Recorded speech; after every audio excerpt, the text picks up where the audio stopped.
Mon téléphone a vibré avec un texto de ma sœur, Madison, alors que j'aidais ma fille de 6 ans, Emma, à faire ses devoirs. Retrouve-nous au Belacourt ce soir à 19h, il est temps de fêter ta grande promotion. J'ai fixé l'écran, la confusion m'envahissant. Quelle promotion? Il y a 3 semaines, j'avais été écarté pour le poste d'ingénieur logiciel senior dans mon entreprise. Le poste est allé à quelqu'un avec la moitié de mon expérience, mais 2 fois plus de relations. Je n'avais pas parlé du rejet à ma famille car je savais à quel point ils seraient déçus. Ma femme, Sarah, a regardé par-dessus mon épaule et a froncé les sourcils. Ça sent le piège, Rocco, m'a-t-elle prévenu. Mais j'ai décidé d'y aller quand même, espérant un dîner de famille paisible. Au moment où je suis entré dans le restaurant chic, la voix de Madison a retenti dans la salle à manger. Le voilà, notre réussite familiale. Elle a fait un geste théâtral vers une table bondée de 12 parents dont j'ignorais la venue. La vue qui m'a accueilli à Belacourt m'a noué l'estomac. Ce que j'avais prévu comme un petit dîner de famille s'était transformé en quelque chose ressemblant à un banquet d'entreprise. Mes parents, Frank et Dorothy, étaient assis en bout de table, rayonnant de fierté. Madison s'était positionnée comme une maîtresse de cérémonie, son mari Trevor hochant la tête avec approbation à ses côtés. Mon frère Jake était là avec sa petite amie Amber, tous deux déjà en train de travailler sur ce qui semblait être leur 2e tournée de boissons. Mais le vrai choc est venu de voir des cousins à qui je n'avais pas parlé depuis des années, Marcus et sa femme Lisa, Stéphanie et son mari Brad, même mon cousin Germain Danny, que je me souvenais comme le gamin qui volait des bonbons aux réunions de famille. « Rocco » a crié Madison, assez fort pour que les tables environnantes l'entendent.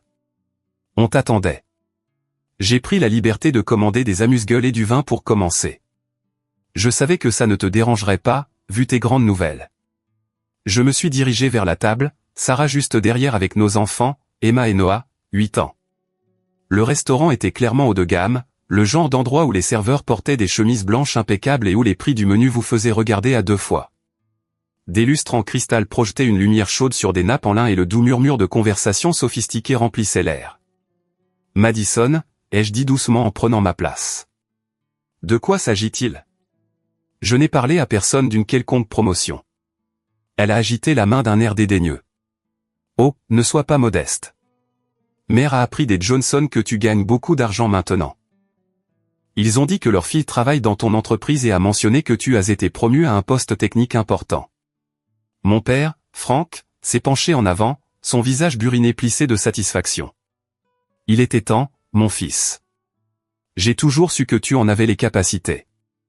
Ta mère et moi avons dit à tout le monde à quel point nous sommes fiers. » J'ai senti la main de Sarah serrer la mienne sous la table.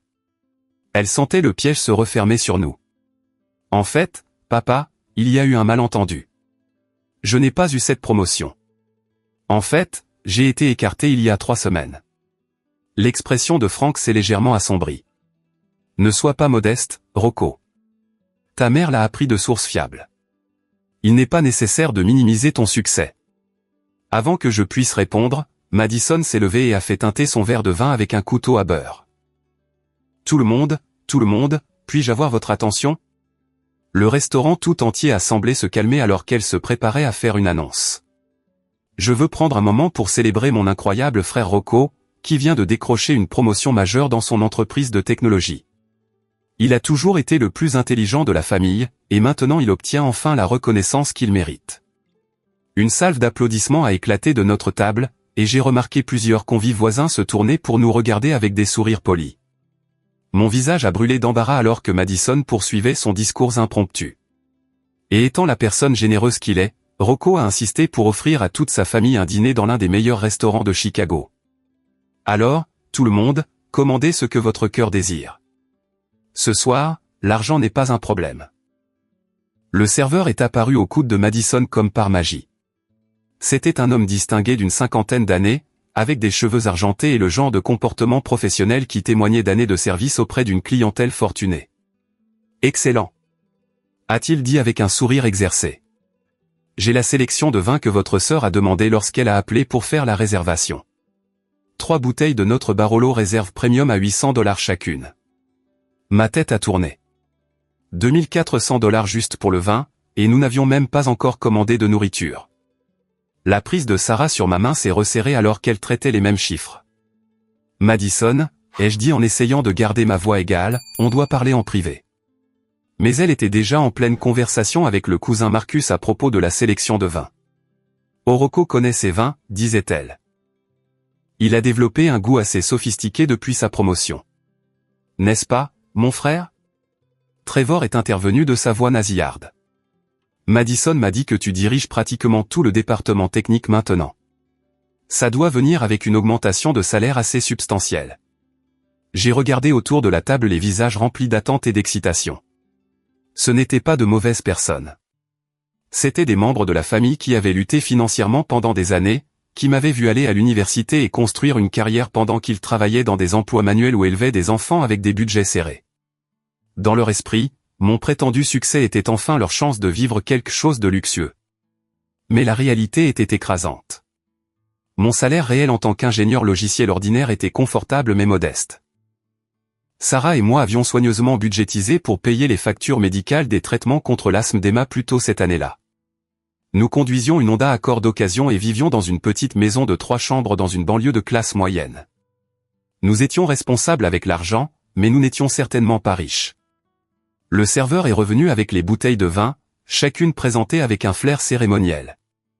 Les étiquettes étaient élégamment conçues, et je pouvais pratiquement sentir les signes de dollars s'additionner à chaque bouchon qui était tiré. Madison avait orchestré toute cette soirée sans me consulter, et maintenant j'étais piégé devant toute ma famille élargie. Le premier plat sera notre sélection d'antipasti signature, a annoncé le serveur. Votre sœur a spécialement demandé notre arrangement premium avec du prosciutto importé, des fromages affinés et des fruits de mer frais. C'est un supplément de $40 par personne. Madison a rayonné. Je savais que Rocco ne voudrait que le meilleur pour sa célébration familiale. Alors que les assiettes d'amuse-gueule magnifiquement disposées arrivaient, j'ai réalisé qu'il ne s'agissait pas seulement d'un repas gratuit. Madison utilisait ma prétendue promotion comme un moyen de se faire valoir, d'élever son propre statut par association. Elle voulait être la sœur du frère qui a réussi, celle qui pouvait appeler des restaurants chers et organiser des célébrations somptueuses. La performance était autant pour son propre ego que pour le plaisir de la famille. Mais le moment le plus choquant est survenu lorsque Madison s'est de nouveau levée et s'est adressée non seulement à notre table, mais à toute la salle à manger. « Excusez-moi, tout le monde » a-t-elle appelé, sa voix portant à travers le restaurant. « Je veux juste partager une merveilleuse nouvelle. Mon frère ici, elle a pointé directement vers moi, vient de devenir un millionnaire de la technologie avec sa nouvelle promotion. Il offre un dîner à toute sa famille ce soir, et c'est le genre d'homme qui croit au partage de son succès. Une véritable inspiration pour nous tous. » Le restaurant a éclaté en applaudissements polis de la part d'étrangers qui n'avaient aucune idée qu'ils assistaient à une fiction élaborée. D'autres convives ont levé leur verre de vin dans notre direction, souriant chaleureusement à ce qu'ils percevaient comme une célébration familiale touchante. Je me suis senti complètement exposé, comme un imposteur assis au centre d'un mensonge que je n'avais jamais accepté de raconter. Les applaudissements des étrangers résonnaient encore dans mes oreilles alors que Madison se rasseyait sur sa chaise avec un sourire satisfait. Elle venait d'annoncer à une salle comble que j'étais millionnaire, et maintenant il n'y avait plus de retour en arrière possible. Le poids des attentes pesait sur moi comme une force physique. Maintenant que nous avons bien commencé la célébration, a poursuivi Madison, faisons de cette soirée un moment inoubliable. Elle a de nouveau fait signe au serveur. Apportez-nous vos plus belles sélections de menus. Je veux voir le bœuf wagyu, les queues de homard, peut-être une partie de cette tour de fruits de mer premium que j'ai vu servi plus tôt. Le cousin Marcus s'est frotté les mains avec impatience. Je n'ai jamais mangé de vrai wagyu avant. C'est incroyable, Rocco. Enfin, quelqu'un de la famille a réussi. En fait, a ajouté sa femme Lisa, prenons 2 plats principaux chacun. Je veux dire, quand aurons-nous une autre occasion comme celle-ci? Mon frère Jake a ri et m'a tapé dans le dos. Tu te souviens quand on se partageait une pizza à 3 parce qu'on ne pouvait pas se payer la nôtre? Regarde-toi maintenant, gros bonnet. Le serveur est revenu avec des menus reliés en cuir qui ne contenaient aucun prix, toujours un signe dangereux. Alors que les membres de la famille parcouraient les pages décrivant des steaks vieillis à sec, du homard frais du Pacifique et des délices importées, j'ai senti mon anxiété monter. Chaque article qu'il pointait avec enthousiasme représentait 50 à $100 de plus ajoutés à une facture qui devenait déjà hors de contrôle. Je crois que j'ai besoin d'air, ai-je dit doucement à Sarah. Peux-tu surveiller les enfants une minute? Je me suis excusé de la table et je me suis dirigé vers les toilettes, mais au lieu de cela, je suis sorti dans la fraîche soirée de Chicago. Le contraste entre l'atmosphère chaleureuse et coûteuse à l'intérieur et la réalité de la rue était saisissant. J'ai sorti mon téléphone et j'ai appelé le système automatisé de ma banque pour vérifier le solde de mon compte courant. La voix mécanique a confirmé ce que je savais déjà, 1237 $. Avec mes cartes de crédit presque au maximum à cause des dépenses médicales d'Emma, j'étais face à un désastre financier potentiel. Quand je suis retourné à la table, Madison m'a pris à part près du poste d'accueil. « Te voilà. Je commençais à m'inquiéter que tu aies pris peur de payer pour tout le monde. Madison, on doit parler sérieusement. Je n'ai pas eu de promotion. J'ai en fait été écarté pour ce poste il y a 3 semaines. La personne qui l'a obtenu a la moitié de mon expérience et a des relations grâce à son père qui travaille dans l'industrie. Je ne peux pas me permettre de payer un dîner pour 12 personnes dans un restaurant comme celui-ci. » Son expression est passée de la confusion à quelque chose ressemblant à de l'agacement. « Que veux-tu dire par « tu n'as pas eu de promotion » ? J'ai déjà dit à tout le monde que tu as réussi maintenant. Tu ne peux pas m'embarrasser comme ça. T'embarrasser ? Je n'ai jamais accepté quoi que ce soit. Tu as organisé tout ce dîner sans me le demander. Eh bien, tu es là, n'est-ce pas ? Écoute, je comprends que tu sois peut-être nerveux à l'idée de dépenser de l'argent, mais tu ne peux pas humilier notre famille parce que tu t'inquiètes pour une facture de carte de crédit. Mets-le juste sur plusieurs cartes si tu dois le faire. J'ai regardé ma sœur avec incrédulité. Madison, je ne crois pas que tu comprennes. Sarah et moi avons payé des factures médicales. On fait un budget serré pour les courses et l'essence. Je ne peux pas simplement dépenser des milliers de dollars pour un dîner. Mon père, Frank, avait apparemment entendu une partie de notre conversation car il s'est approché de nous avec une expression sévère. « Rocco, de quoi s'agit-il ? Ta mère s'est vantée à tout le quartier de ton succès. Madame Peterson, la voisine, a spécifiquement demandé quand nous allions avoir un dîner de célébration. Vas-tu humilier cette famille parce que tu t'inquiètes pour de l'argent ? Papa, j'essaie d'expliquer qu'il n'y a jamais eu de promotion. » Madison a mal compris quelque chose. La voix de Frank s'est durcie. « Fils, j'ai travaillé dans la construction pendant 35 ans. Je n'ai jamais eu les opportunités que tu as eues avec ton éducation et ton travail de bureau. Si tu as enfin réussi, le moins que tu puisses faire est de le partager avec les gens qui t'ont soutenu. Ne sois pas égoïste maintenant que tu as du succès. » Je me sentais piégé entre la déception de mon père et les attentes de ma sœur. Pendant ce temps, Sarah avait découvert quelque chose qui aggravait encore la situation. Elle s'est approchée de nous avec une expression inquiète et m'a pris à part. « Rocco, je dois te dire quelque chose.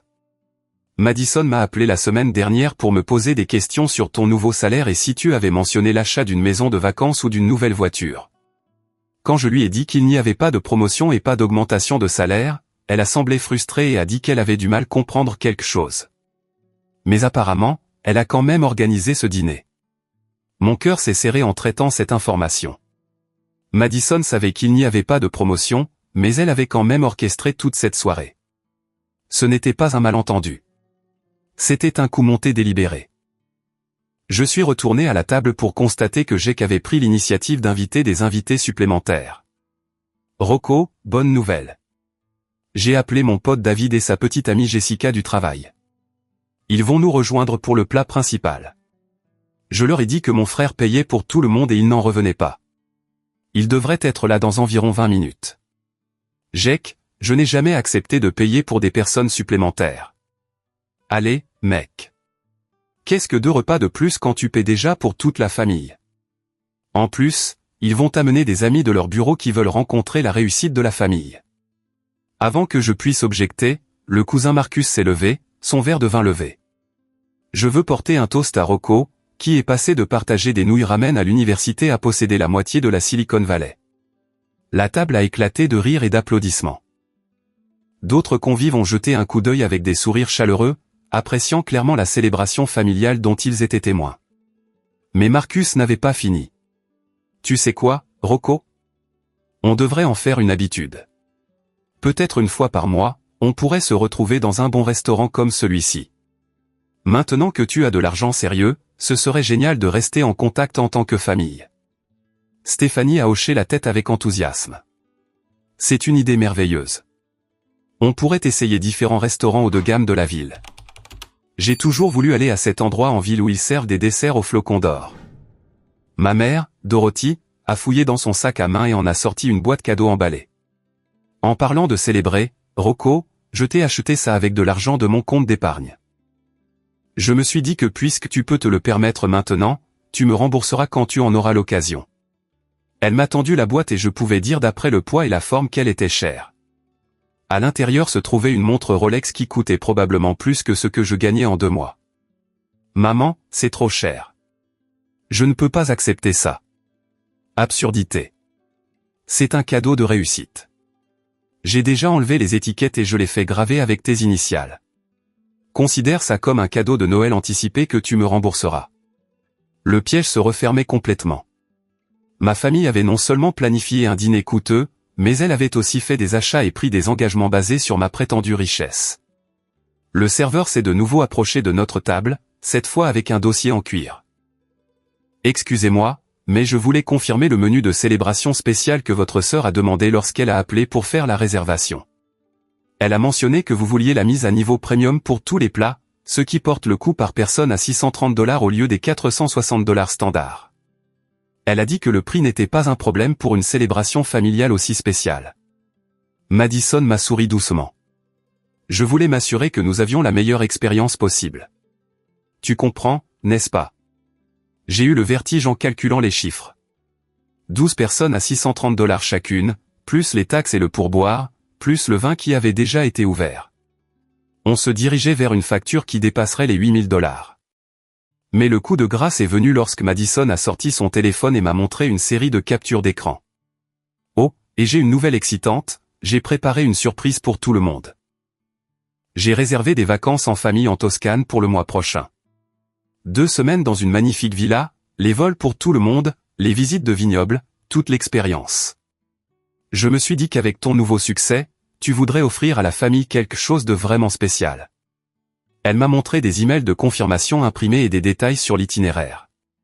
15 personnes, vol en première classe, hébergement de luxe, visite privée et expérience culinaire raffinée. Le coût total était de plus de $40 000. J'ai dû verser des acomptes pour tout garantir et le paiement intégral est du lundi. Je savais que tu serais si excité d'offrir à la famille ce cadeau incroyable. Ce sera le voyage d'une vie. J'ai regardé les papiers en état de choc complet. Madison ne m'avait pas seulement piégé pour payer un dîner coûteux, mais elle m'avait également engagé à financer des vacances européennes qui coûteraient plus que mon salaire annuel. La prison des attentes était complète et j'étais assis en son centre, toute ma famille me regardant pour voir à quel point leurs parents nouvellement prospères seraient généreux. Je me suis de nouveau excusé de la table, cette fois en me dirigeant directement vers les toilettes pour hommes, où je pouvais réfléchir clairement un moment. La salle de bain était aussi luxueuse que le reste du restaurant, avec des comptoirs en marbre et des robinets en laiton qui coûtaient probablement plus cher que mon paiement hypothécaire mensuel. Je me suis éclaboussé le visage d'eau froide et j'ai essayé de traiter l'ampleur de ce qui se passait.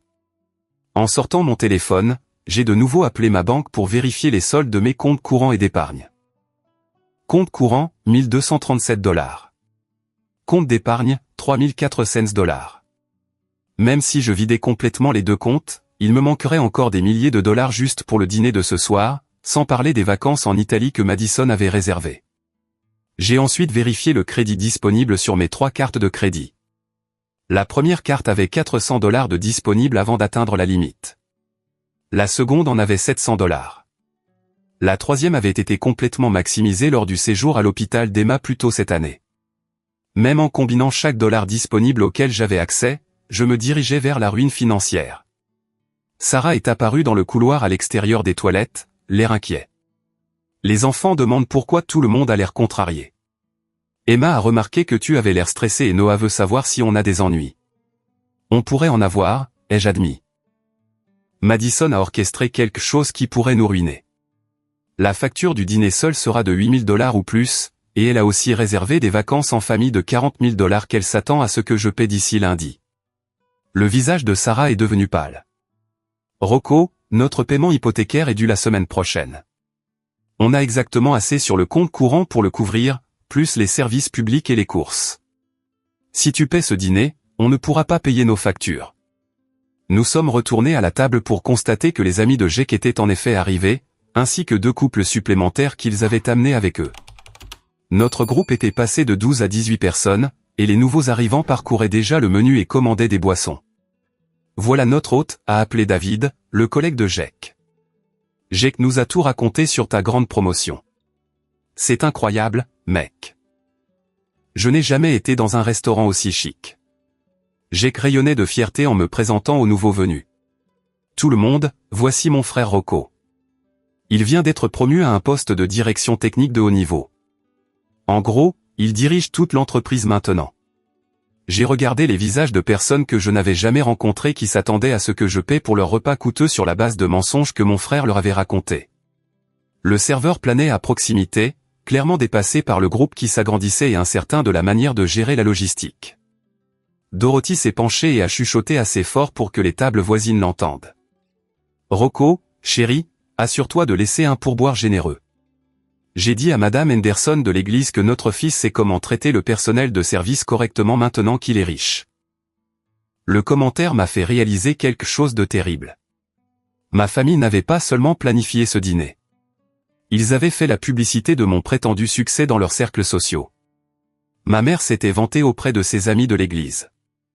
Mon père en avait apparemment parlé aux voisins et aux collègues. Jake avait invité des gens de son bureau. Madison avait répandu la nouvelle à quiconque voulait l'entendre. Je n'étais pas seulement piégé pour payer un dîner coûteux. J'étais piégé pour maintenir une fiction publique que des dizaines de personnes croyaient maintenant être la vérité. Marcus s'est approché de moi avec une expression sérieuse. Rocco, je voulais te parler d'une opportunité d'investissement. Maintenant que tu réussis si bien, j'ai pensé que tu pourrais être intéressé à m'aider à créer une petite entreprise. Rien de trop important, peut-être juste 20 ou 30 000 pour lancer une entreprise d'aménagement paysager. Avec ton succès, ce serait un excellent moyen d'aider la famille. Avant que je puisse répondre, Stéphanie est intervenue avec sa propre demande. En fait, puisqu'on parle d'investissement, Brad et moi cherchons à acheter une maison. On espérait que tu serais prêt à nous aider avec la compte. Peut-être 15 000. On te rembourserait avec intérêt, bien sûr. Les demandes n'arrêtaient pas d'affluer. Trevor a mentionné une idée de start-up qui avait besoin de financement. Lisa a parlé des frais de scolarité de sa fille. Danny a évoqué une facture de réparation de voiture qu'il ne pouvait pas se permettre. Il semblait que tout le monde à table était arrivé avec un discours préparé sur la façon dont je pouvais partager ma nouvelle richesse. Frank s'est levé et s'est adressé à toute la table, sa voix portant l'autorité d'un patriarche familial. Je veux dire à quel point Dorothy et moi sommes fiers de Rocco. Nous l'avons élevé pour qu'il travaille dur et qu'il se souvienne de sa famille quand le succès viendrait. Ce soir est la preuve que nous avons fait quelque chose de bien. Il s'est tourné vers les tables voisines et a parlé assez fort pour que tout le monde dans les environs l'entende. Mon fils est parti de rien et maintenant il possède un morceau de la Silicon Valley. C'est le genre d'homme qui partage ses bénédictions avec les gens qui l'ont soutenu. Voilà à quoi ressemblent les valeurs familiales en Amérique. D'autres convives ont hoché la tête avec approbation et quelques personnes ont même recommencé à applaudir. J'avais l'impression d'être piégé dans une performance où tout le monde sauf moi connaissait le script. Le serveur est apparu avec la bouteille de vin la plus chère que j'ai jamais vue. C'est le Brunello 1997 qui a été spécialement demandé, a-t-il annoncé. 12 000 $ la bouteille, et nous en ouvrons 3 comme demandé. Madison a applaudi avec enthousiasme. Parfait. Je voulais que ce soir soit vraiment mémorable. Rocco, tu vas adorer ce vin. J'ai lu dans un magazine que les cadres qui réussissent célèbrent toujours avec des millésimes comme celui-ci. Alors que le sommelier effectuait une cérémonie d'ouverture de vin élaborée, j'ai réalisé que Madison avait transformé mon prétendu succès en un fantasme de style de vie complet. Elle ne se contentait pas de dépenser mon argent imaginaire. Elle créait une identité entière autour de ma prétendue richesse. Mais le point de rupture est survenu lorsqu'elle s'est de nouveau levée et a fait une annonce qui a brisé toute illusion restante que c'était un simple dîner de famille. Tout le monde, j'ai une dernière surprise. J'ai contacté une journaliste du Chicago Tribune qui écrit sur les réussites locales. Elle va nous rejoindre ici pour le dessert pour interviewer Rocco sur son ascension d'une famille ouvrière à un cadre technique. L'article paraîtra dans la section des affaires du dimanche avec une photo de nous tous célébrant ensemble. Mon sang s'est glacé. Une interview dans un journal rendrait le mensonge permanent et public d'une manière qui pourrait détruire non seulement mes relations familiales, mais potentiellement ma carrière réelle si mon véritable employeur voyait l'article. Madison, ai-je dit en me levant brusquement. Je dois te parler en privé, tout de suite. Mais elle était déjà au téléphone avec la journaliste. Oui, nous sommes à Bella Court sur North Michigan Avenue. La célébration familiale se déroule parfaitement. Mon frère est tout ce que vous pourriez souhaiter dans une histoire de réussite. J'ai regardé autour de la table 18 personnes qui s'attendaient à ce que je finance leur soirée, des membres de la famille qui avaient déjà pris des engagements financiers basés sur ma prétendue richesse, et des étrangers qui croyaient assister à un récit touchant de réussite américaine. Le réseau de mensonges était devenu si complexe que je ne voyais plus comment m'en échapper sans détruire des relations et des réputations qui avaient mis des années à se construire. Sarah a croisé mon regard de l'autre côté de la table. Elle pouvait voir que j'approchais d'une dépression complète.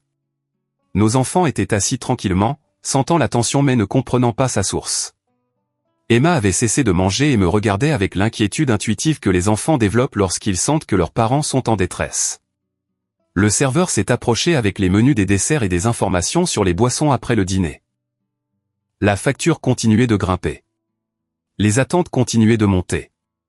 Et les mensonges étaient sur le point de devenir publics dans le principal journal de Chicago. Quelque chose en moi a finalement craqué. Je me suis levé si brusquement que ma chaise a raclé le sol en marbre, créant un son qui a fait se retourner plusieurs tables voisines. Le restaurant tout entier a semblé s'arrêter alors que je me préparais à m'adresser non seulement à ma famille, mais à tous ceux qui étaient à portée de voix. Arrêtez, ai-je dit, ma voix portant plus d'autorité que je n'en avais jamais utilisée avec mes parents. Arrêtez tout de suite. Madison avait l'air confuse et légèrement agacée. Rocco, qu'est-ce qui ne va pas? La journaliste sera là dans 20 minutes. Tu dois te préparer pour l'interview. Il n'y aura pas d'interview, car il n'y a pas de promotion. Les mots sont sortis clairs et définitifs. Je n'ai pas été promu il y a 3 semaines. En fait, j'ai été écarté pour le poste auquel j'avais postulé. Une femme nommée Jennifer Chen a obtenu le poste à la place, malgré moins d'expérience, car son père travaille dans l'industrie et a fait les bonnes relations. La table est devenue complètement silencieuse. Même les nouveaux arrivants du travail de GEC ont cessé leur conversation pour écouter. Mon salaire actuel en tant qu'ingénieur logiciel ordinaire est de 68 000 $ par an. Après impôts, assurance maladie et cotisation de retraite, je ramène à la maison environ 4 200 $ par mois. Sarah et moi vivons dans une maison de 3 chambres avec un paiement hypothécaire de 1 800 $. Nous conduisons une Honda Accord d'occasion qui a 8 ans. Nous faisons nos courses dans des supermarchés avec des coupons et achetons les vêtements de nos enfants dans des magasins discount. L'expression de Frank passait de la confusion à l'embarras. Fils, de quoi parles-tu? On a appris de sources fiables que tu as eu une promotion majeure. Papa, il n'y a pas eu de source fiable. Il y a eu un malentendu que Madison a transformé en un fantasme élaboré. Je me suis tourné pour faire face directement à ma sœur. Madison, tu as appelé Sarah la semaine dernière et tu as posé des questions sur ma prétendue promotion et mon augmentation de salaire. Quand elle t'a dit qu'il n'y en avait pas, tu as décidé d'organiser ce dîner quand même. Le visage de Madison est devenu rouge. Ce n'est pas vrai. Je pensais sincèrement que tu avais été promu.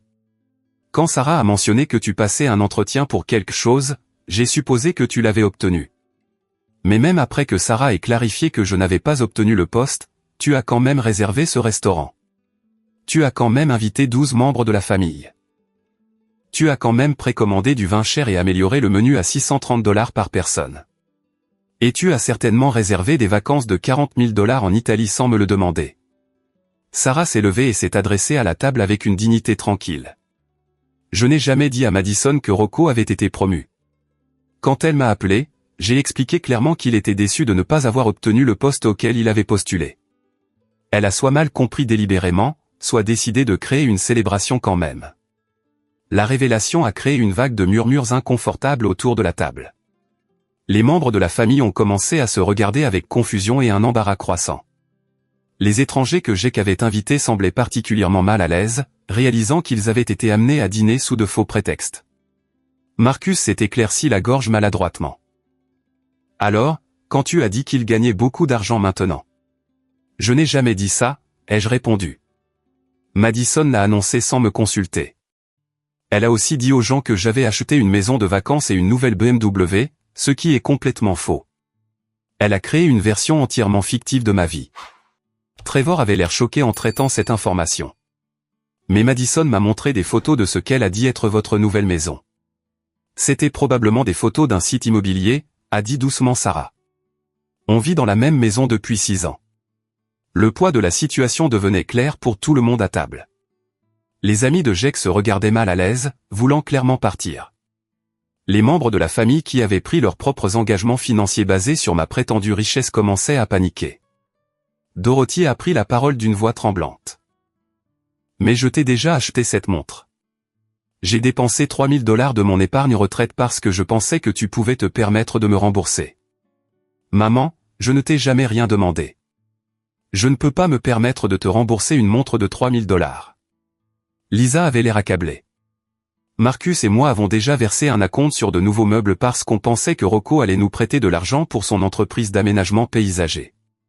Les confessions n'arrêtaient pas d'affluer. Stéphanie avait versé un acompte sur une maison sur la base de ma prétendue volonté de l'aider avec le financement. Jake avait promis à ses amis une soirée coûteuse qu'il ne pouvait pas se permettre. Danny avait déjà dépensé de l'argent qu'il n'avait pas, s'attendant à ce que je couvre ses réparations de voiture. Mais la révélation la plus dévastatrice est venue lorsque j'ai sorti mon téléphone et montré à la table les soldes réels de mes comptes bancaires. C'est mon compte courant, ai-je dit en affichant l'écran pour que tout le monde puisse le voir. $1237. C'est mon compte d'épargne, $3400. Même si je vidais complètement les deux comptes, j'aurais moins de $5000 au total. L'addition pour le dîner de ce soir avec 18 personnes à $630 chacune, plus les taxes, le pourboire et le vin que Madison a commandé, dépassera les $12 000. Le silence qui a suivi était assourdissant. Même le bruit de fond du restaurant semblait s'estomper alors que l'ampleur de l'impossibilité financière devenait claire. Frank a été le premier à parler, sa voix à peine plus qu'un murmure. « Fils, tu nous dis que tu ne peux pas payer ce dîner. »« Papa, je ne peux pas payer la part de ma propre famille pour ce dîner. Si je dépense tout ce que j'ai, je pourrais peut-être couvrir Sarah, Emma, Noah et moi-même. Mais cela nous laisserait incapables de payer notre hypothèque, nos services publics ou nos courses la semaine prochaine. » Madison était devenue complètement pâle. Mais j'ai déjà parlé à la journaliste de l'histoire de la réussite. Je lui ai promis une interview inspirante sur les valeurs familiales et la réussite américaine. Alors tu devras l'appeler pour annuler, car l'histoire n'existe pas, Trevor s'est levé brusquement. Je dois appeler l'agence de voyage pour ce voyage en Italie. Si les acomptes ont été versés avec ma carte de crédit. Ils ont été versés avec la mienne, a admis doucement Madison. J'ai maximisé notre carte, en supposant que Rocco rembourserait tout d'ici lundi.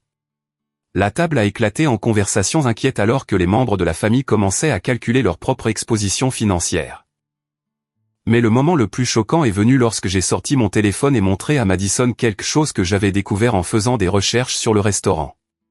Madison, j'ai trouvé quelque chose d'intéressant quand j'ai regardé cet endroit en ligne. Tu n'as pas simplement choisi un restaurant cher au hasard. Belacourt a été présenté dans des magazines comme un endroit où les cadres fortunés amènent leur famille pour des célébrations spéciales. Tu as spécifiquement choisi cet endroit parce que tu voulais recréer un style de vie que tu as vu dans les médias. Elle avait l'air provocante malgré avoir été prise sur le fait. Et alors ? Tu méritais une belle célébration quand tu as été promu. Mais je n'ai jamais été promu. Tu as créé une fiction élaborée et tu as construit une célébration autour de celle-ci. Il ne s'agissait pas d'honorer mon succès. Il s'agissait de toi voulant vivre ce que tu penses être la richesse. Sarah avait observé la conversation en silence, mais elle a maintenant pris la parole avec une information qui a tout changé. Il y a autre chose que tout le monde doit savoir. Le mois dernier, Madison m'a appelé pour me poser des questions détaillées sur notre couverture d'assurance et si nous avions des polices d'assurance vie. Elle a également demandé la valeur de notre maison et si nous avions des investissements. À l'époque, j'ai pensé qu'elle faisait juste la conversation, mais maintenant je réalise qu'elle évaluait la valeur financière globale de Rocco. L'implication a pesé lourdement dans l'air. Madison n'avait pas seulement mal compris une promotion. Elle avait systématiquement fait des recherches sur ma situation financière pour déterminer combien d'argent elle pouvait potentiellement accéder. Mais la révélation finale est venue lorsque j'ai découvert quelque chose sur le téléphone de Madison qu'elle avait laissé déverrouillé sur la table. Je l'ai pris et j'ai trouvé un fil de discussion de groupe qui m'a glacé le sang. Tout le monde doit voir ça, ai-je annoncé en levant le téléphone. Madison a un groupe de discussion appelé Opération Rocco avec plusieurs membres de la famille. Il montre des mois de planification pour ce soir, y compris des stratégies pour me pousser à être généreux, des discussions sur la façon de me faire sentir obligé de tout payer, et des plans détaillés pour transformer le dîner en une célébration plus grande. J'ai commencé à lire des messages. Madison a écrit « On doit s'assurer que Rocco se sente comme la réussite de la famille, pour qu'il veuille partager son argent. J'arrangerai la présence de personnes supplémentaires pour qu'il ne puisse pas se dérober sans paraître radin. » Trevor a répondu « Assure-toi de commander des choses chères avant son arrivée pour qu'il ne puisse pas objecter. » Marcus a ajouté « On devrait tous trouver des demandes d'investissement pour qu'il sache que la famille a besoin de son aide. » La preuve était indéniable. Ce n'avait pas été un malentendu, ni même un vœu pieux. C'était un effort coordonné pour me manipuler afin que je dépense de l'argent que je n'avais pas pour des personnes qui avaient prévu de profiter de ma prétendue générosité. Frank avait l'air dévasté alors que la vérité devenait claire. « Madison, comment as-tu pu faire ça à ton propre frère ?» Mais Madison n'était pas prête à abandonner. « Il ment » a-t-elle dit désespérément. « Montre-leur ton vrai compte en banque, Rocco. Arrête de faire semblant d'être pauvre alors que tout le monde sait que tu as eu cette promotion. » Madison, a dit doucement Sarah, j'étais là quand il a reçu l'appel lui disant qu'il n'avait pas le poste. Je l'ai vu pleurer cette nuit-là parce qu'il avait l'impression d'avoir déçu notre famille. Il n'y a jamais eu de promotion. La conversation a été interrompue lorsque le serveur s'est approché de notre table, l'air inquiet. Excusez-moi, mais on doit discuter de la situation de la facture. Plusieurs articles ont déjà été préparés en cuisine et le vin qui a été ouvert ne peut pas être retourné. Allons-nous avoir des problèmes de paiement ce soir? Tous les yeux à table se sont tournés vers moi, attendant ma réponse. 18 personnes, dont la plupart me tenaient à cœur, assises dans un restaurant cher qu'elles ne pouvaient pas se permettre, piégées dans un mensonge qui avait dépassé le contrôle de quiconque. J'ai regardé mes enfants, qui regardaient leur père naviguer dans le moment le plus difficile de sa vie d'adulte. J'ai pensé à Sarah, qui m'avait soutenu à travers les déceptions de carrière et les difficultés financières sans jamais demander plus que ce que je pouvais donner. J'ai pensé à mes parents, qui avaient travaillé dur toute leur vie et méritaient l'honnêteté de leurs enfants. Et j'ai pris une décision qui allait tout changer. J'ai regardé directement le serveur et j'ai parlé avec un calme confiant. Il y a eu un malentendu important ce soir que je dois résoudre. S'il vous plaît, donnez-moi 30 minutes pour gérer cette situation correctement et ensuite nous réglerons la note en fonction de ce que chaque partie peut réellement se permettre. Les yeux de Madison se sont écarquillés d'alarme. Rocco, qu'est-ce que ça veut dire exactement? Ça veut dire que je vais payer pour ce que ma famille a consommé et que tout le monde devra prendre la responsabilité de ses propres choix. Je me suis tourné pour m'adresser à toute la table. Je veux que tout le monde comprenne quelque chose clairement. Je n'ai jamais accepté de payer ce dîner. J'ai été invité sous de faux prétextes à ce que je pensais être un petit repas de famille. Je ne serai pas financièrement responsable des décisions que je n'ai pas prises ni des dépenses que je n'ai pas autorisées. Frank avait l'air confus et embarrassé. Mais, mon fils, ta mère et moi nous sommes déjà vantés auprès des gens que tu offrais un dîner à la famille. Comment expliquerons-nous ça? Papa, tu l'expliqueras en disant la vérité. Madison a créé une fiction sur mon succès financier et a construit une célébration élaborée autour de celle-ci sans me consulter. Les personnes à qui tu as parlé comprendront qu'il y a eu une mauvaise communication. J'ai doucement pris la main de Sarah et j'ai parlé à nos enfants. Emma, Noah, je veux que vous alliez avec maman prendre l'air dehors.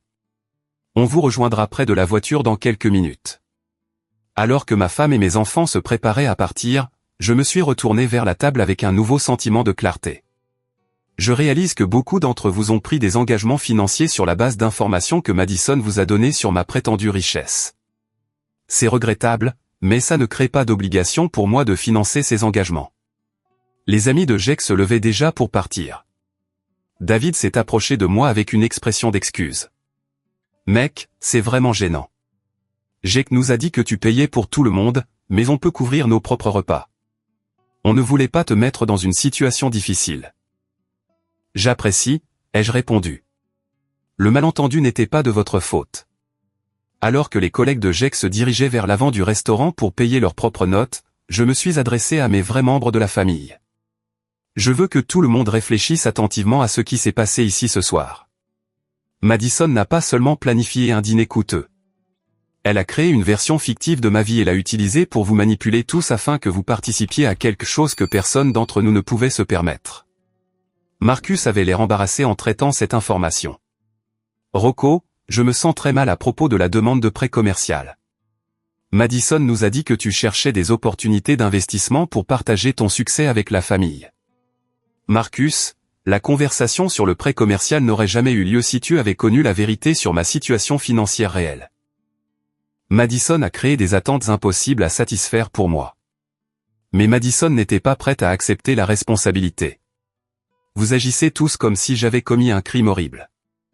J'ai fait une erreur sur la promotion, mais tout ce que j'ai fait, c'était de rassembler la famille pour une célébration. Rocco est juste égoïste parce qu'il ne veut pas dépenser d'argent pour les gens qui l'ont soutenu. Madison, ai-je dit fermement, j'ai la preuve sur ton téléphone que c'était une manipulation planifiée, pas une erreur. Tu as organisé un effort coordonné pour me pousser à dépenser de l'argent que je n'ai pas. Je me suis dirigé vers le serveur qui avait discrètement observé notre drame familial à une distance respectueuse. Je dois parler à votre directeur pour partager correctement cette note. Le directeur du restaurant est apparu en quelques instants, clairement expérimenté dans la gestion de situations de restauration difficiles. C'était un homme professionnel dans la quarantaine qui avait probablement vu toutes les complications de paiement possibles au cours de sa carrière. Monsieur, comment puis-je vous aider ce soir ? Je dois payer pour exactement 4 repas, moi-même, ma femme et mes 2 enfants. Nous avons pris les plats du menu standard sans aucune amélioration ni ajout premium. Tous les autres à cette table devront s'occuper de leur propre part indépendamment. Le directeur a hoché la tête avec compréhension. Je peux tout à fait arranger ça. Laissez-moi calculer le montant exact pour les repas de votre famille, plus les taxes et un pourboire approprié. Pendant qu'il travaillait sur les calculs, j'ai fait quelque chose que Madison n'attendait clairement pas. J'ai sorti mon téléphone et j'ai commencé à tout documenter. J'ai photographié les reçus de réservation de vacances qu'elle m'avait montrés plus tôt. J'ai pris des captures d'écran des messages du groupe de discussion planifiant la manipulation du dîner. J'ai enregistré une brève déclaration vidéo expliquant la véritable séquence des événements. « Qu'est-ce que tu fais ?» a demandé Madison. « Je me protège, moi et ma famille. Si cette situation dégénère ou si les gens continuent de diffuser de fausses informations sur mes finances, je veux des preuves claires de ce qui s'est réellement passé. » Trevor avait l'air de plus en plus inquiet en traitant les implications. « Madison, si on ne peut pas payer les acomptes du voyage en Italie, on va avoir de sérieux problèmes financiers. » « Ne t'inquiète pas, » a-t-elle dit désespérément. Rocco changera d'avis une fois qu'il réalisera à quel point cela affecte toute la famille. Il ne nous laissera pas souffrir à cause d'un malentendu. Mais j'avais déjà pris ma décision et je la mettais en œuvre systématiquement. Je me suis approché de chaque membre de la famille individuellement pour clarifier la situation et offrir le soutien que je pouvais réellement fournir. « Maman, je ne peux pas te rembourser la montre, mais je peux t'aider à la retourner si le magasin l'accepte. » L'achat a été fait sur la base de fausses suppositions sur ma situation financière. Papa, je sais que tu es embarrassé par ce que tu as dit aux voisins, mais la vérité est toujours meilleure que de maintenir un mensonge.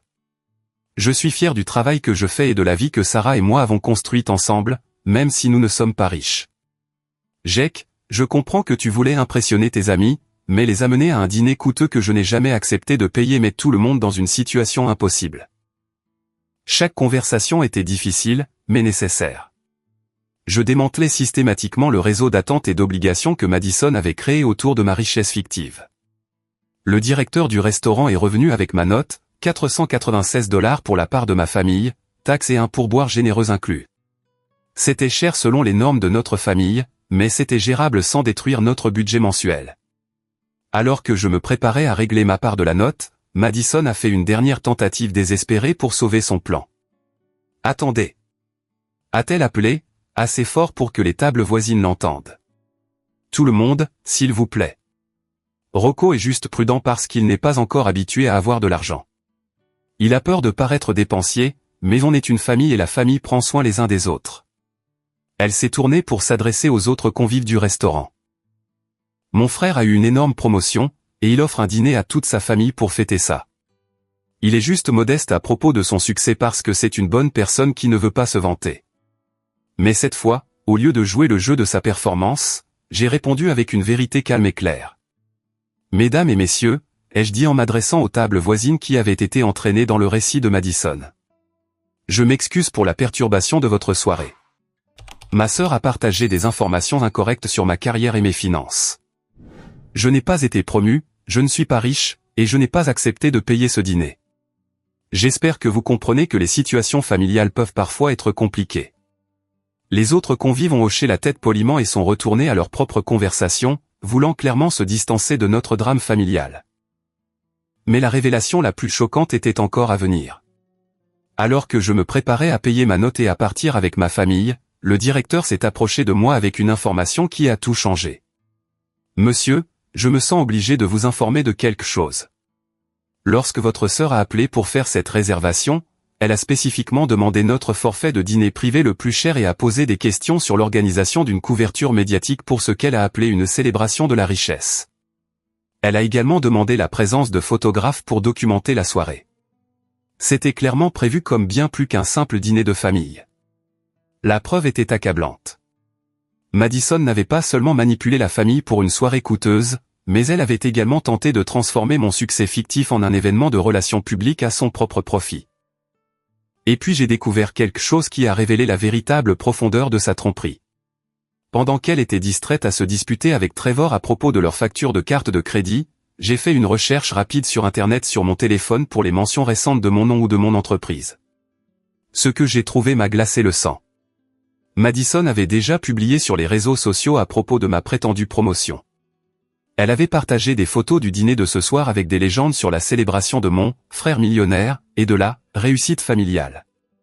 Les publications avaient été partagées par des dizaines de personnes et se propageaient rapidement sur nos réseaux sociaux. Mais pire que les publications sur les réseaux sociaux, c'est ce que j'ai trouvé ensuite. Madison avait en fait contacté des médias locaux avec une histoire sur ma prétendue ascension d'origines ouvrières à un succès de cadre technique. Un blog local avait déjà publié un article préliminaire sur « Une famille locale célèbre une percée dans l'industrie technologique », avec des détails sur le dîner de ce soir et mes réalisations professionnelles fictives. Le mensonge était devenu public d'une manière qui pourrait potentiellement avoir un impact sur ma carrière et ma réputation réelle. Si mon véritable employeur voyait ces articles prétendant que je travaillais pour une autre entreprise et que j'occupais un poste de direction que je n'avais jamais obtenu, cela pourrait créer des complications professionnelles qui pourraient prendre des mois à résoudre.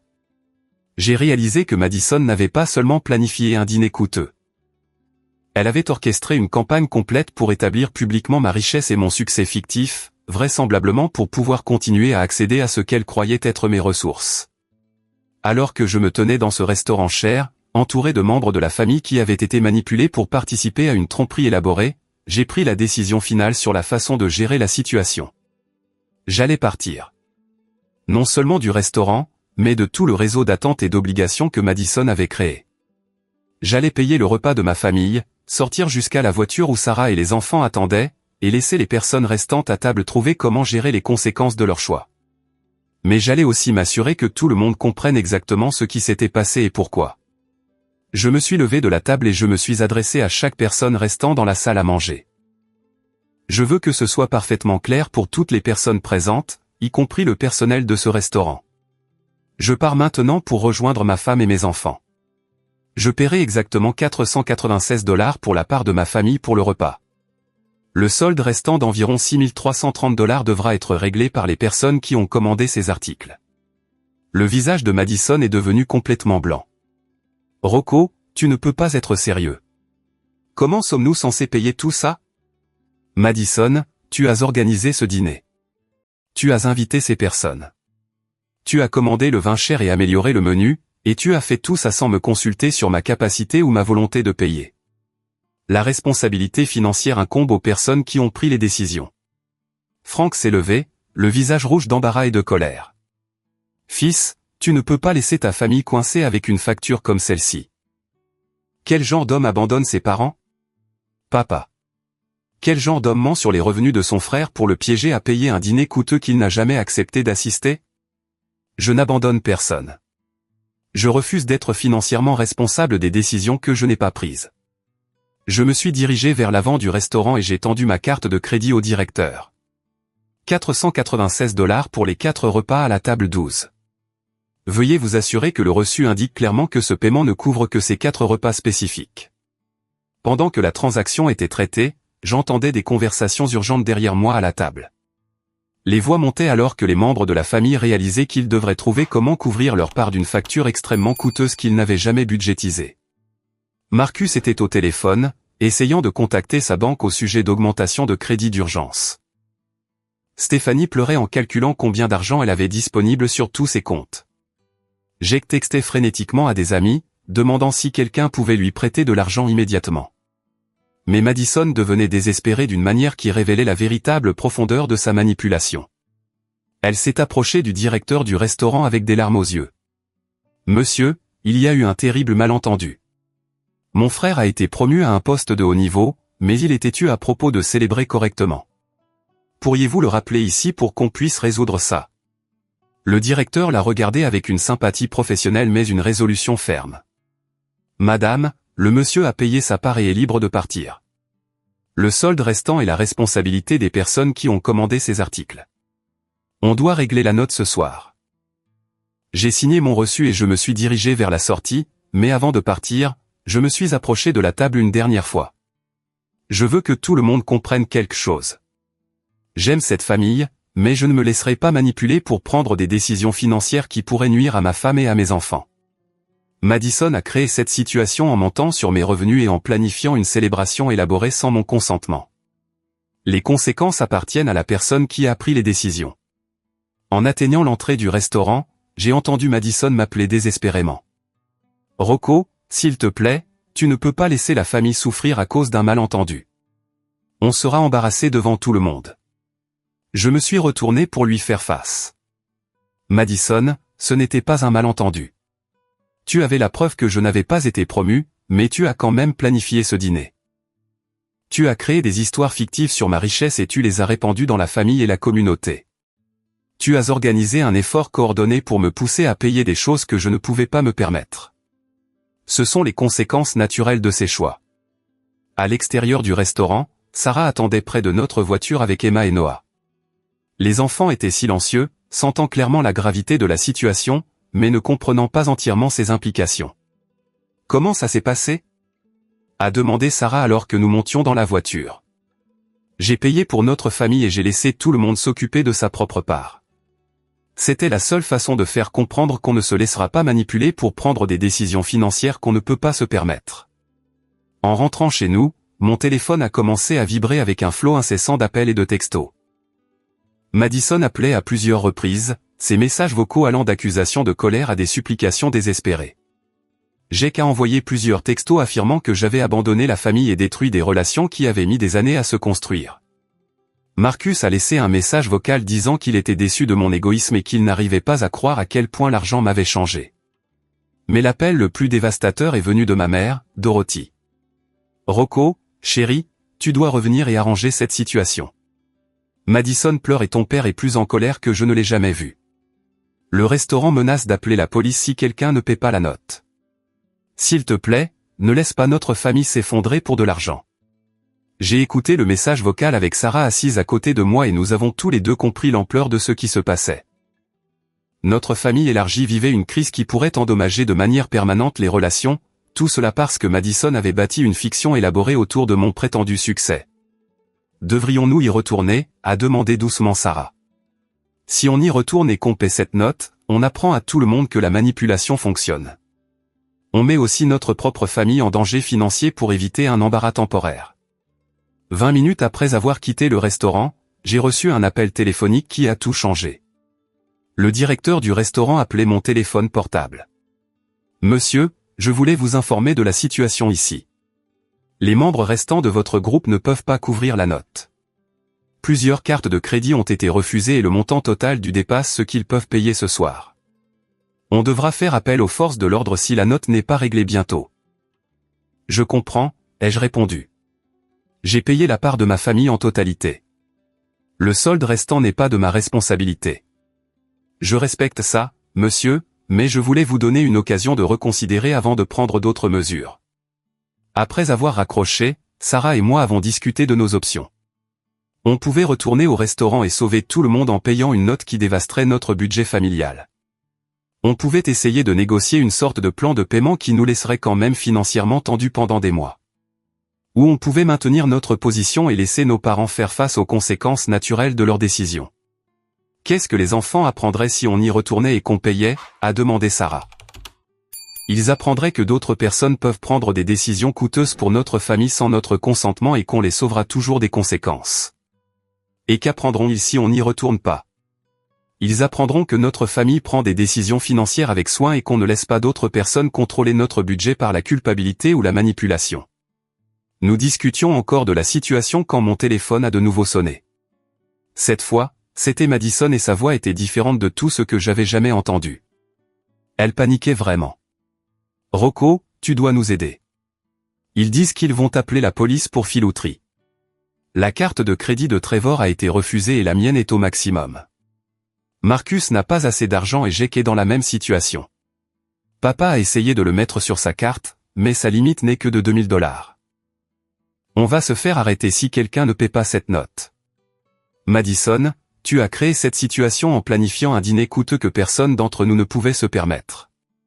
Je t'ai dit clairement que je n'étais pas promu et que je ne pouvais pas payer pour tout le monde.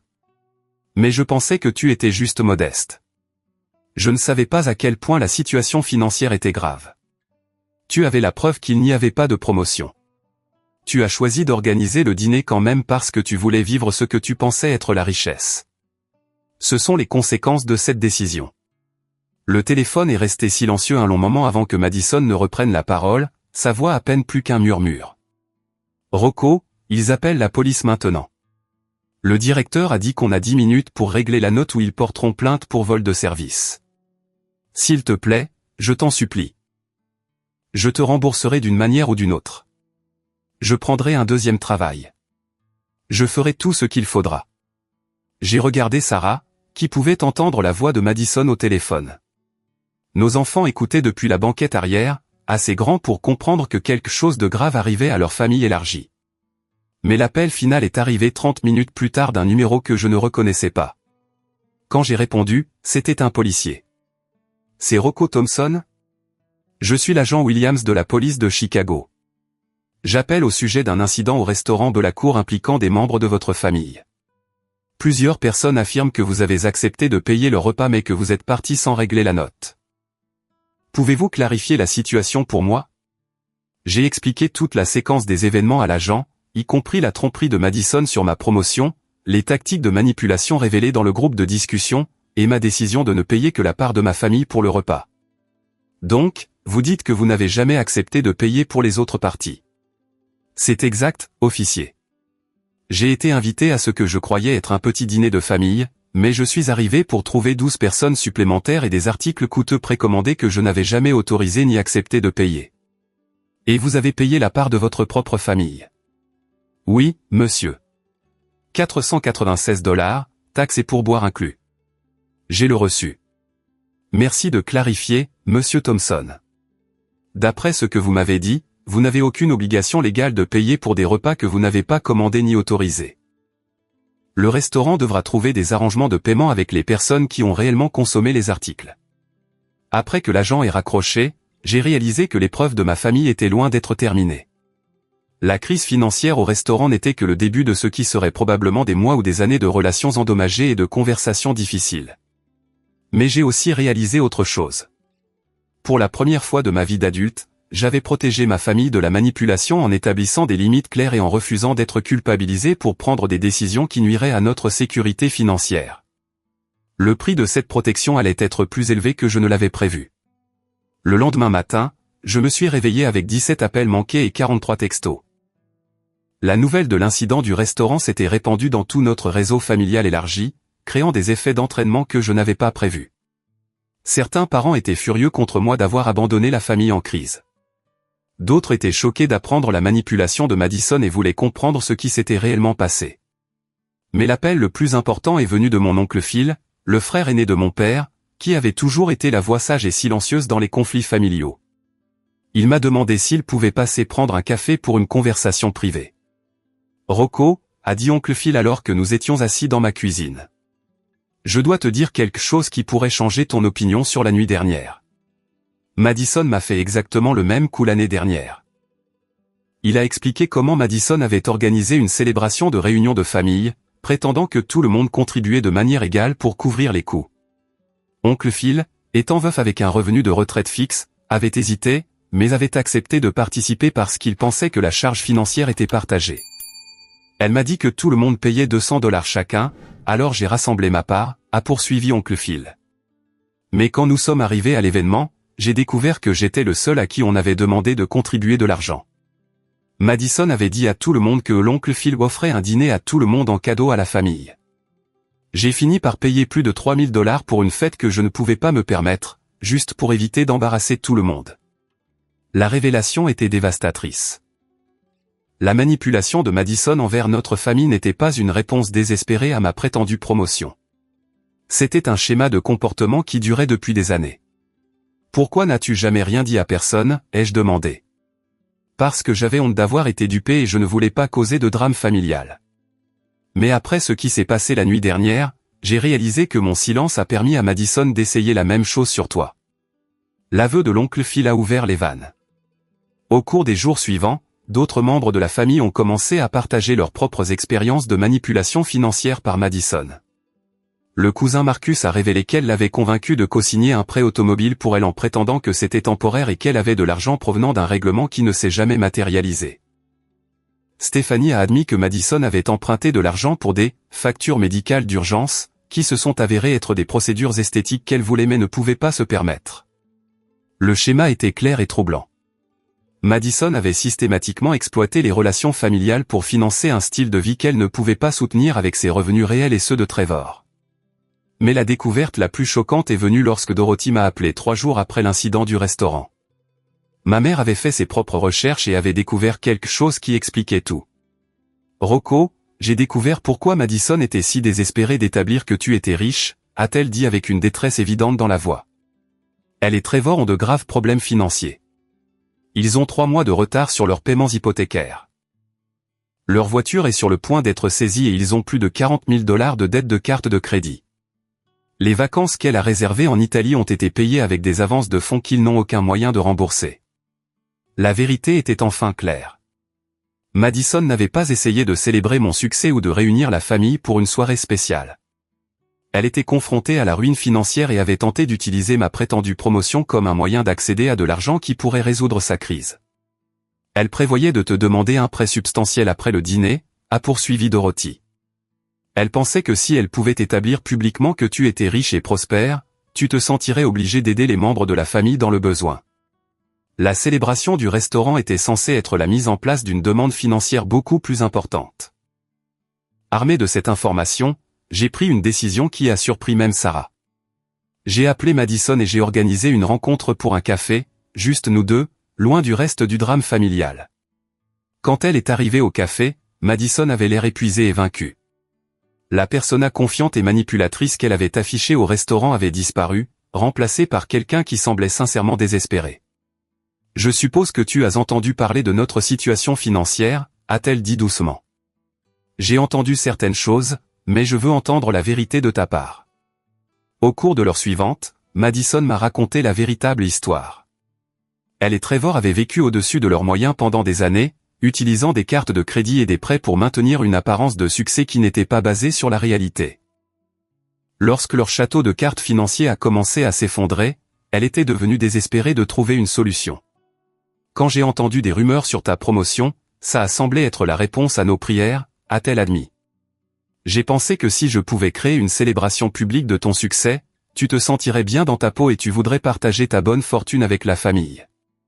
Mais Madison, tu savais que je n'avais pas été promu. Sarah te l'a dit directement. Je savais qu'il y avait une chance que tu sois juste modeste ou que la promotion puisse encore arriver. J'étais assez désespéré pour parier dessus. Pour la première fois depuis l'incident du restaurant, j'ai ressenti une réelle sympathie pour ma sœur. Elle avait fait des choix terribles et blessé des personnes qui me tenaient à cœur, mais la motivation sous-jacente était la peur et le désespoir plutôt que l'égoïsme pur. « Que va-t-il se passer maintenant » ai-je demandé. « On va probablement perdre la maison. » Trevor parle déjà à un avocat spécialisé en faillite. Les acomptes des vacances en Italie sont perdus et on devra faire face aux sociétés de cartes de crédit à propos des avances de fonds. Il faudra des années pour se remettre de ce gâchis.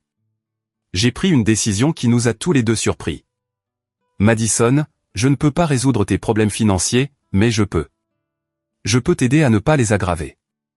Je vais te prêter $1 500 pour que tu puisses payer ta part du restaurant et éviter les complications juridiques, mais cela vient avec des conditions. Ses yeux se sont remplis de larmes alors que je décrivais mes conditions. Le prêt serait remboursé en petites mensualités sur 2 ans. Plus important encore, elle devrait être complètement honnête avec la famille sur sa situation financière et cesser d'utiliser des tactiques de manipulation pour soutirer de l'argent à des parents. Je veux aussi que tu assistes à des séances de conseil financier et que tu crées un budget réaliste basé sur tes revenus réels, ai-je poursuivi. Et surtout, tu dois t'excuser auprès de l'oncle Phil et de toute autre personne que tu as manipulée au fil des ans. Madison a accepté toutes mes conditions et, au cours des mois suivants, elle a respecté ses engagements. La conversation avec l'oncle Phil a été particulièrement difficile, mais elle a amorcé un processus de guérison qui a rapproché notre famille. L'incident du restaurant est devenu un tournant pour toute notre famille élargie. Au lieu de permettre la manipulation continue de Madison, les parents ont commencé à établir des limites claires en matière d'aide financière et à exiger la transparence sur la manière dont l'argent était utilisé. Frank et Dorothy ont d'abord eu du mal avec ma décision de quitter le restaurant, mais les révélations de l'oncle Phil sur le schéma de comportement de Madison les ont aidés à comprendre que j'avais protégé la famille d'une exploitation continue plutôt que de les abandonner en pleine crise.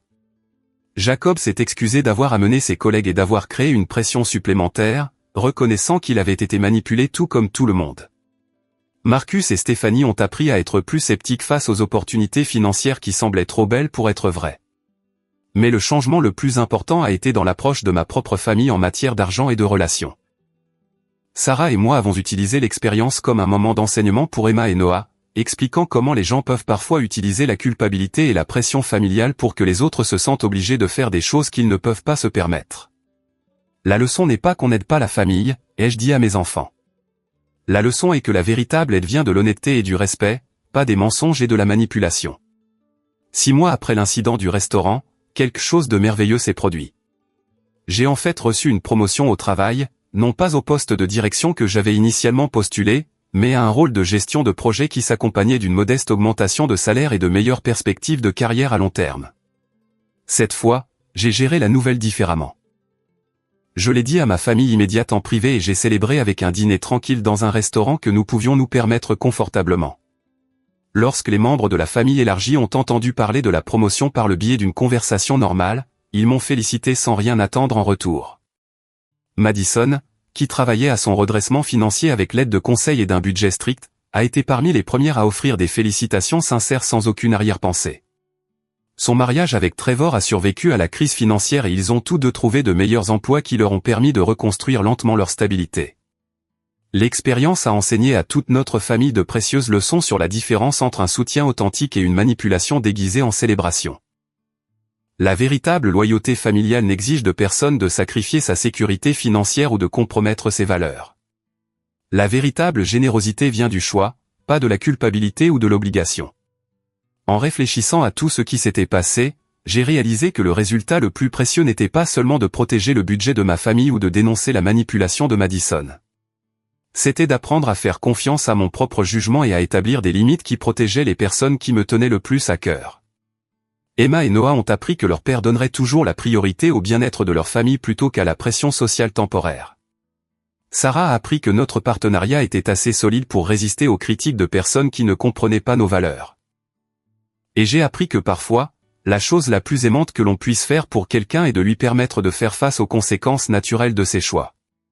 La note du restaurant a finalement été réglée grâce à une combinaison de plans de paiement et de contributions familiales qui ne m'ont pas impliqué. Madison et Trevor ont payé leur part sur 6 mois. Jake a couvert sa part avec l'aide de sa coopérative de crédit et Marcus a obtenu un financement par l'intermédiaire de sa banque. Tout le monde a appris à prendre la responsabilité de ses propres décisions financières. 1 an plus tard, nos réunions de famille étaient plus petites mais plus authentiques. Au lieu de célébrations élaborées conçues pour impressionner les autres, nous nous sommes concentrés sur le fait de passer du temps ensemble d'une manière que tout le monde pouvait se permettre. Les relations qui ont survécu étaient plus fortes parce qu'elles étaient basées sur l'honnêteté plutôt que sur l'obligation financière. Et chaque fois que quelqu'un de la famille était confronté à une véritable crise, nous étions en mesure de l'aider efficacement car nos ressources n'étaient pas drainées par la manipulation et les urgences artificielles.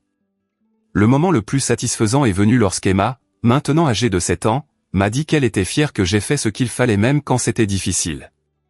Sa compréhension que l'intégrité nécessite parfois des choix difficiles m'a donné l'assurance que nous avions enseigné à nos enfants de précieuses leçons sur le caractère et la responsabilité. En y repensant, j'ai réalisé que l'incident du restaurant n'était pas seulement une question d'argent ou de drame familial.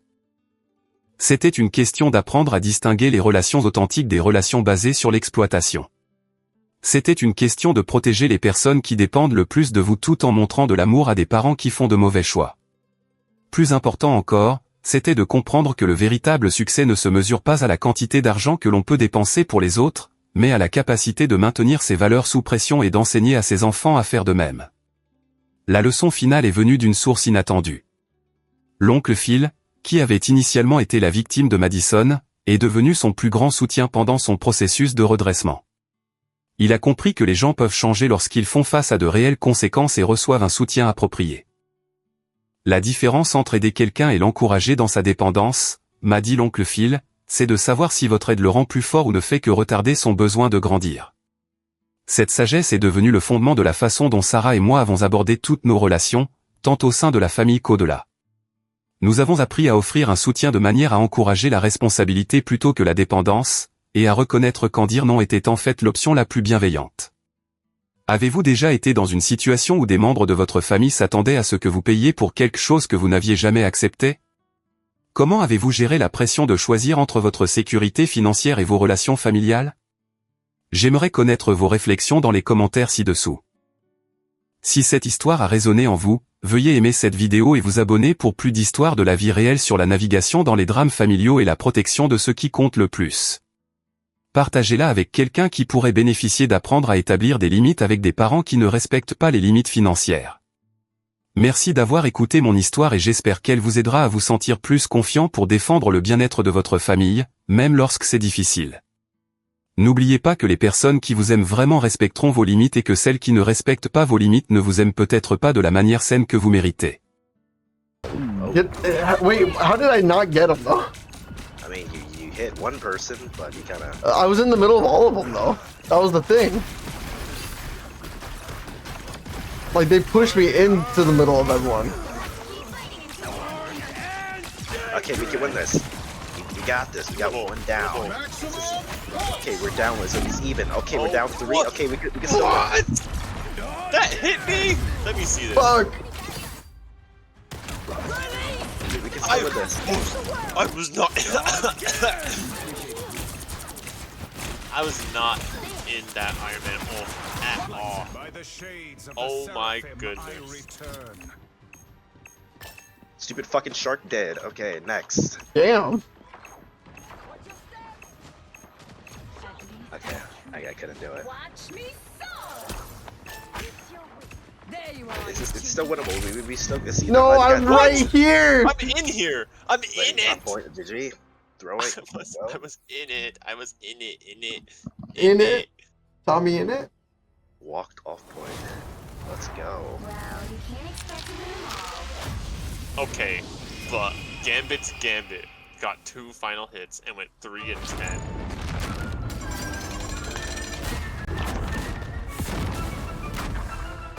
Out of my 11 kills, 10 of them were my own final hits. Maybe I should go back to playing team. You guys don't know how to do it, so like you guys can go back to your normal roles, and I'll play tank. Hey. Fun and cool. I'm not complaining. Is the Misty Nova coming back? Not at the moment. Oh, I alright. think she's figuring it out. Wait, I have to claim it! I have to claim it! No! Ah, Uh, who? I just want to see the icon. Jeez, I can't have fun on Mantis anymore. GG. You'll need a Sorry, top-notch team Tommy. to win this I gotta go one. back to fucking Venom Hell.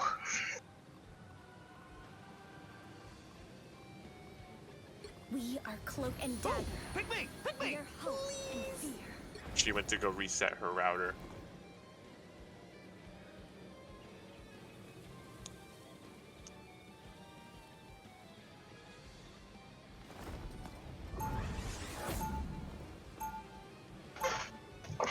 You okay?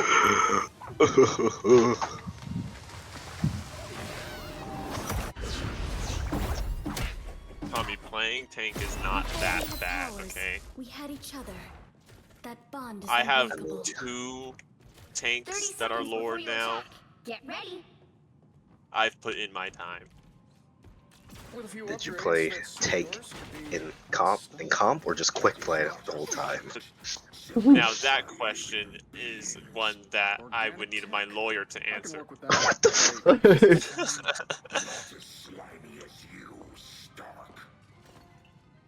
I think I played Thing in some competitive games. Some.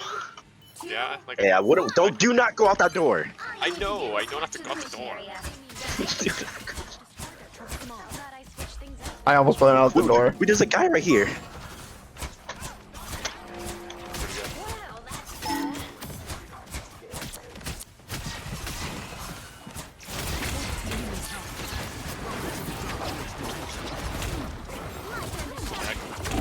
Can we kill this guy? He's like, I would kill him if he wasn't a freaking Beyblade.